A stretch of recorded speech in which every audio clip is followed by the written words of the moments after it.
In this meditation, we're going to focus on meditative self-inquiry. And I call this meditative self-inquiry for a very specific reason. First of all, because it's meditative, which means that in order to inquire in an effective way, it's necessary for us to have a certain focus of attention, which means that we need to really be present and in the moment and focused on experience rather than thought. Because in inquiry, we ask the question, who or what am I? And it's very important to realize from the very beginning that this question is not meant to be answered in the mind. It's meant to be answered experientially throughout the totality of our being.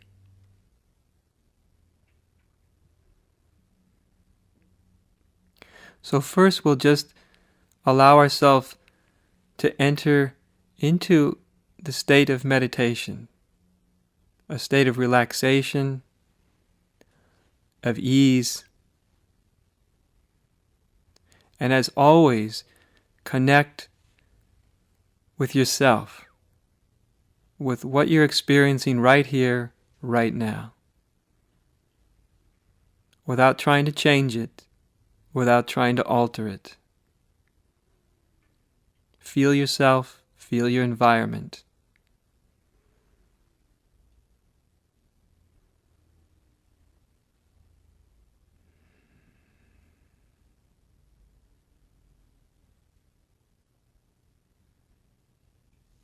Letting the tension in the body let go, allowing it to relax.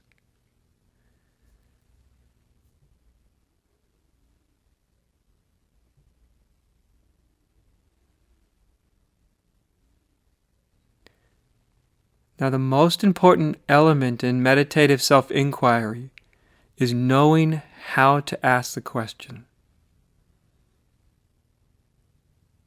Knowing how to introduce the question into the silent mind, into the core of your being.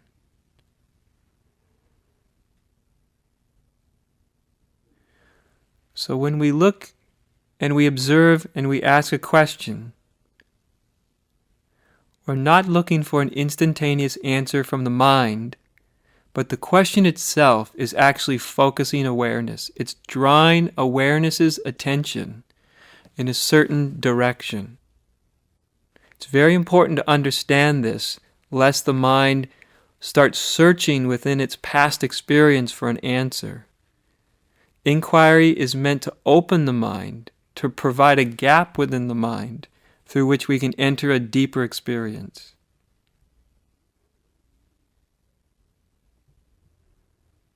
So in order to find out who and what we truly are, we first look at what we're not. We first look at what we assume we are, what we have been taught that we are. And we start with the most obvious and elemental parts of our experience. So the first one is thought. Most human beings find their identities in thought. Most people think that they are who they think they are, whether they think they're good or bad, or worthy or unworthy, deserving or undeserving. These are all thoughts in the mind. And so for most human beings, their identity, their sense of self, is actually being generated by the mind. This sense of self that's generated by the mind is what I call the false self. It's a sense of self that's simply generated through the movement of thought and conditioning. So when we start to look at mind, which is nothing but thought, we start to notice that there is thought. Thought moves in the mind.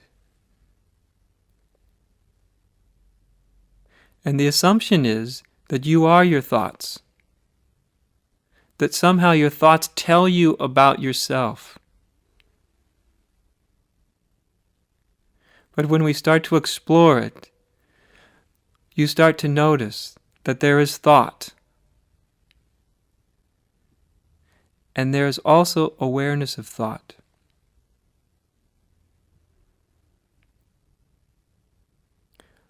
You'll notice in your own experience that awareness itself lies before thought. Awareness is there before any thought arises. Awareness is there to notice thoughts as they arise. Awareness is there when thought passes. And so you can see in your own experience that although there is thought, that there's also the witness of thought, and the witness of thought always stands prior to thought. And therefore you cannot be your thoughts. Thoughts happen and occur within you. Thoughts are not who you are. Thoughts do not tell you who you are. Thoughts cannot tell you who you are.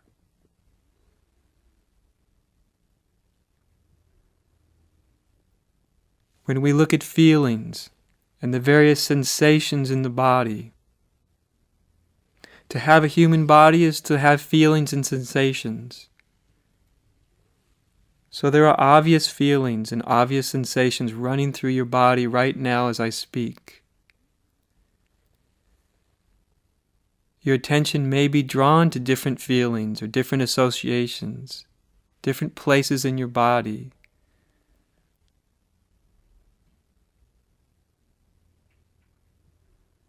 And generally, we are taught through our conditioning to identify with our feelings. So if anger arises, we say to ourselves, I am angry. As if I and anger were synonymous, were the same thing. If we are happy, we say, I am happy. If we are hot or cold, we say, I am hot or I am cold. And so associate ourselves with these feelings. But just like thoughts, although we can feel various things, many things, that there is something which is prior to feeling, closer than feeling. There is the awareness of feeling. And although feelings occur, there is an awareness that's prior to them. Feelings come, feelings go, but the awareness of them remains. And so obviously feelings present themselves, but we are not our feelings. Feelings just happen within us.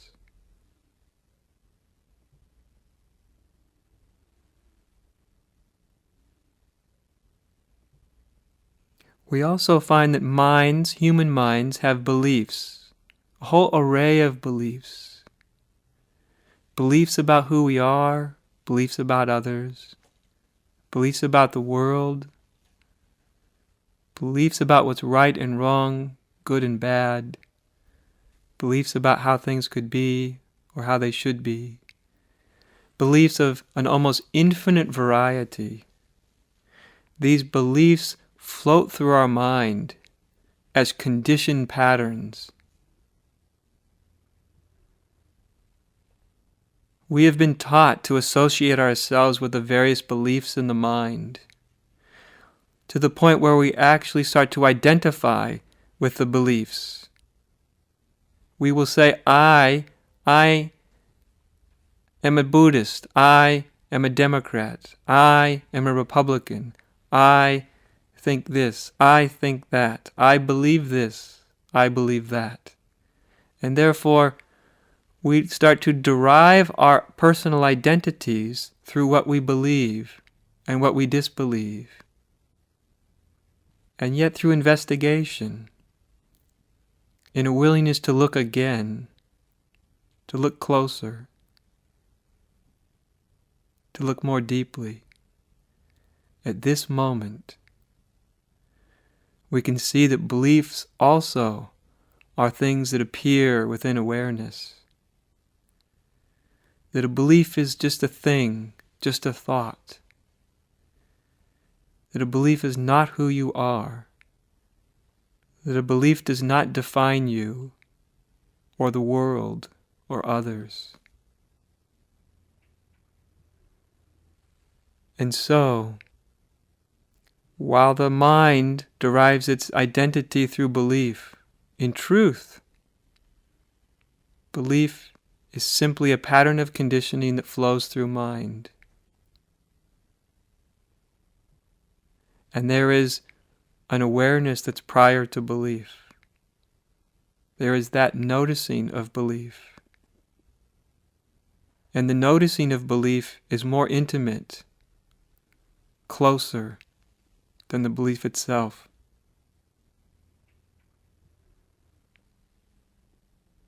And so we start to realize in our own experience that we are not what we believe. Beliefs do not define who we are. Beliefs are something that's witnessed by consciousness.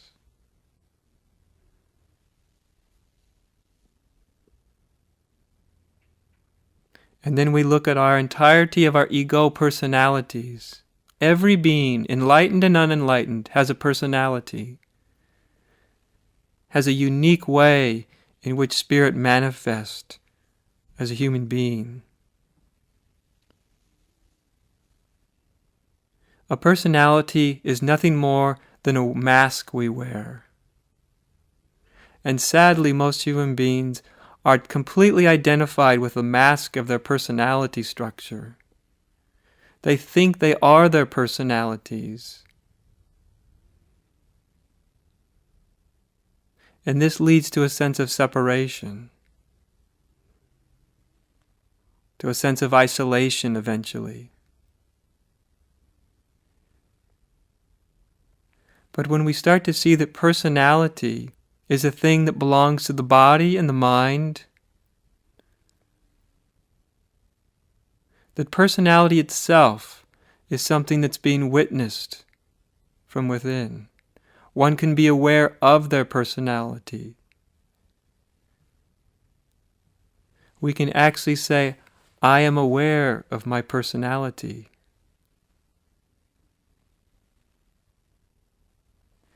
And so this means that personality is an object that we are aware of. And as an object, we, or you, stand prior to the personality.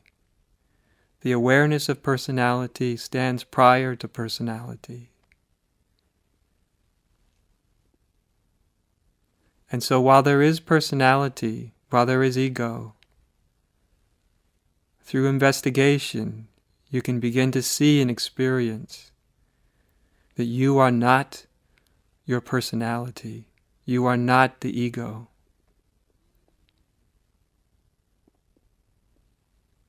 You are what's peering through the personality.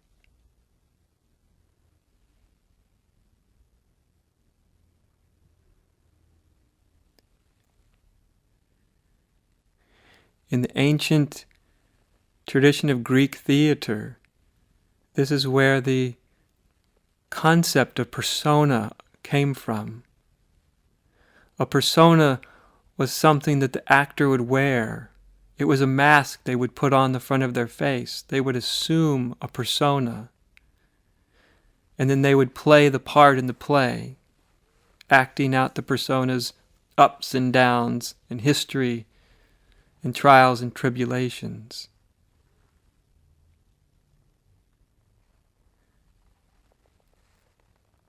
And so today, we have this thing called a personality or persona.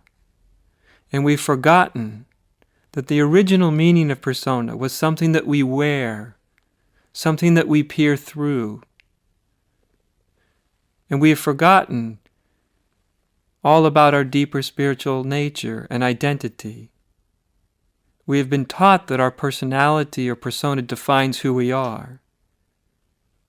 But this is as silly as putting on a mask at Halloween and then thinking you are the mask.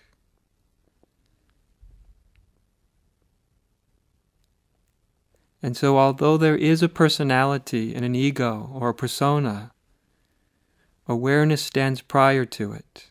Awareness wears the personality.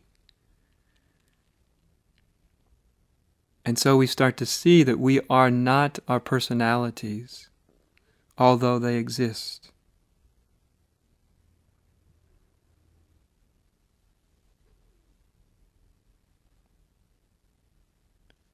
And so we are exploring what we are through exploring what we're not. Through looking at our assumptions, through looking at everything we have identified ourselves to be, and seeing that in each and everything that we identify ourselves as, that there's actually something that stands prior to it, something that stands before it. There is always awareness of thought, awareness of feeling, awareness of persona, awareness of body, mind. All these things are objects of perception, objects which awareness perceives. None of them tell us about the perceiver.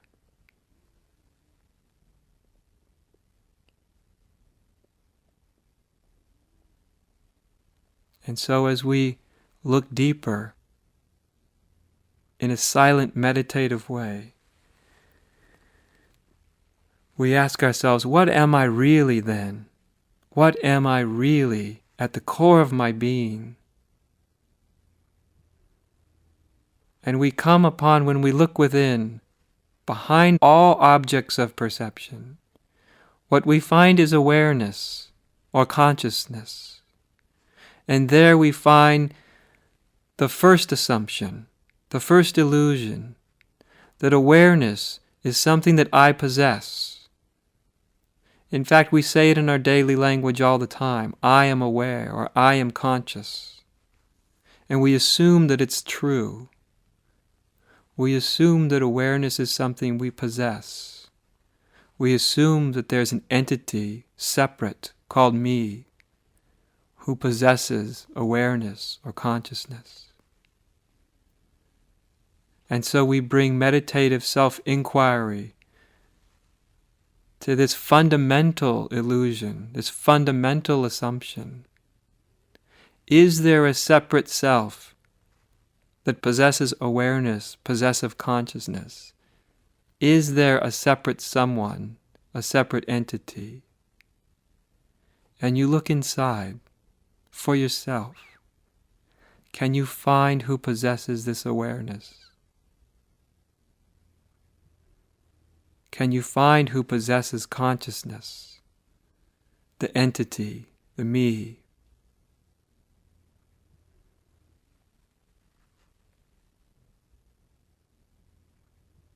And as we look inside and look for this me, the one who possesses awareness, we can be amazed and bewildered when we don't find it. When this supposedly separate sense of me that possesses awareness is not there. That there is no separate entity. What's there is awareness itself, consciousness. And there is no one who is aware. Awareness itself is aware. This is a great discovery. Awareness itself is aware. Consciousness itself is conscious. No separate entity, no me behind it. As we begin to see this, we are contacting the core of who and what we are. As bewildering as this may seem to the mind, It's unavoidable in direct experience.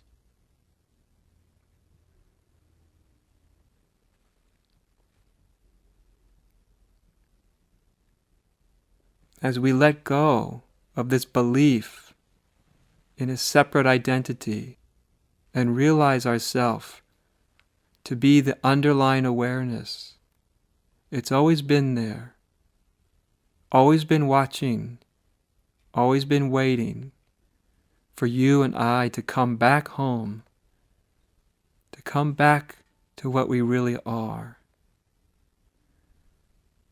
to rest within the seat of our own deepest nature, to realize ourself to be awareness itself.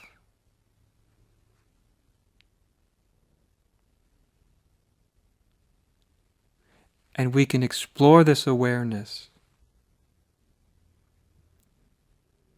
We can look in our own experience right now and here. Does this awareness have an age? Does this awareness have a gender? Is it a male awareness or a female awareness? Or is it simply awareness itself?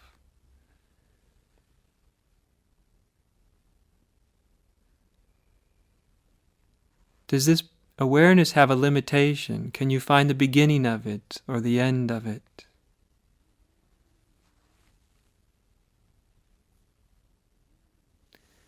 These are not questions meant to be answered in the mind. I'm simply directing your attention back to its source.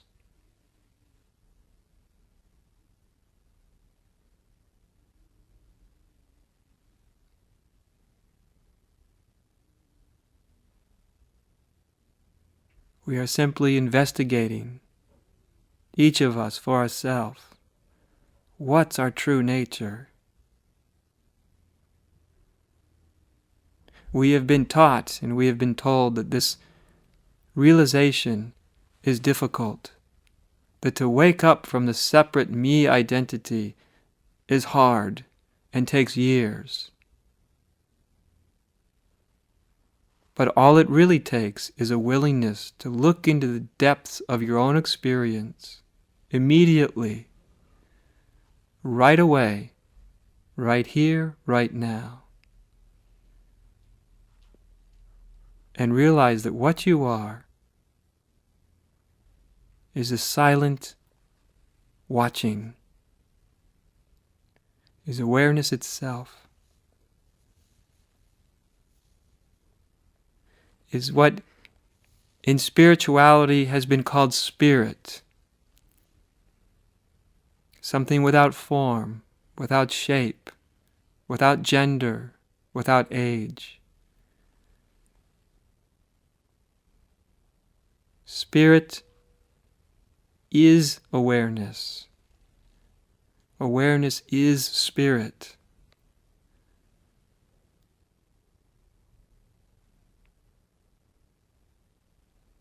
It's always been so. It has always been who we are. This spirit awareness has been wearing the mask called you and me.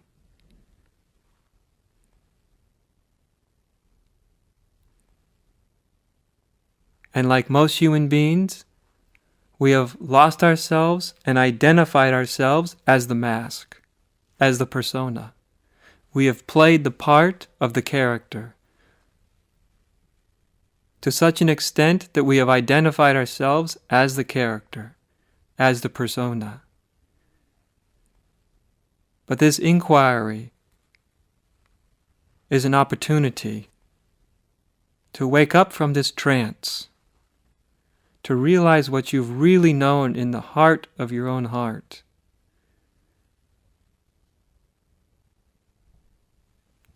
That this personality, these bodies, these minds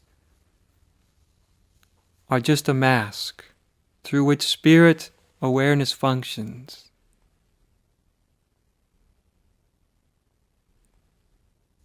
And through this investigation, wordlessly, silently, feeling into the truth of what you are. The flash of recognition can dawn on you, can dawn within you, and you can realize that this awareness, this spirit, is what you are now, what you've always been. You don't earn it, you don't cultivate it, and you don't maintain it. It is what you are. It is also what your neighbor is, what your friend is, what your enemy is, what your lover is. It is the core and heart of all beings. And so, therefore, is not personal, does not belong to anyone. This is the one spirit, the one awareness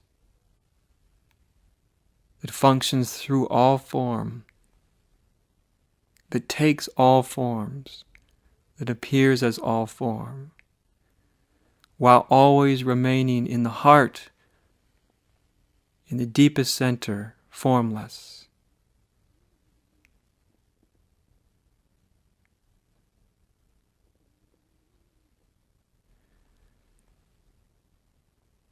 And so this is an invitation I give to you to rest in the mystery of what you are, to give recognition to this mysteriousness of being awareness, spirit itself,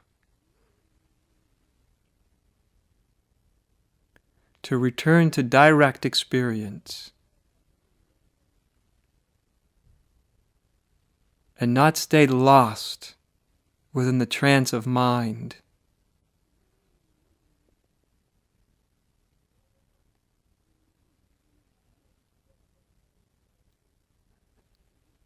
This recognition is our inheritance. It's what we were born to realize within ourselves and realize within all things and all beings. It's available to everyone, everywhere.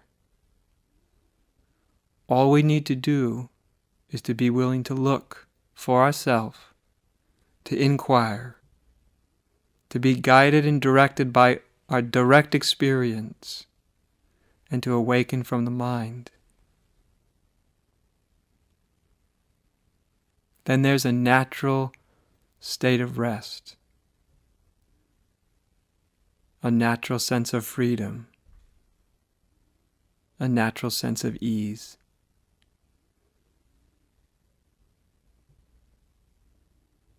And we can be consciously what we've always really been.